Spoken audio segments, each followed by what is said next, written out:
dal leen jàmm ci seen revue de presse yemook talaata fukki fan ak ñett weeru février atum 2018 ñu dooree kook piccmi.com mi fësal jàmbat bi ñaar fukk ak ñeenti agent war yi ñu bëgg a dàq amal ñaalu nañ li ni mel te nee nañu duñu nangu ñetti weeru ndàmpaay yi ñu leen bëgg a jox ñaar fukki fan ak ñeenti weer la ñuy laaj te seen mëbët su antuwul dinañu dem ci yoon ñaar fukk ak ñeenti agent war yooyu ñu bëgg a dàq dinañu amal conférence de presse tey ci bu 17h jotee ci siège CNTS FC. ñu jàll ci Vox Populi yéenekaay mi xamle ci xëtam bu njëkk ne ndoxu robinet yu Ndakaaru ak banlieue bi dafa ñuul te xasaw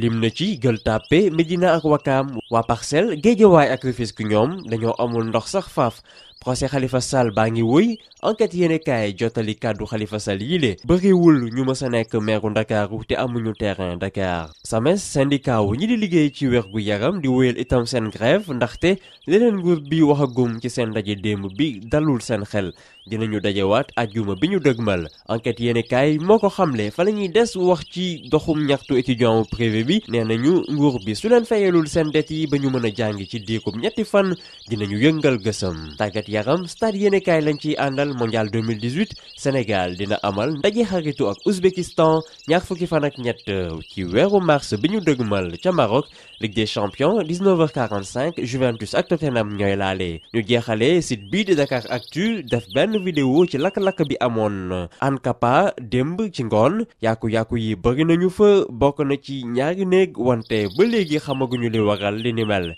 yéenekaay ak site yaa ngi leen di xaar ñu yend ak jàmm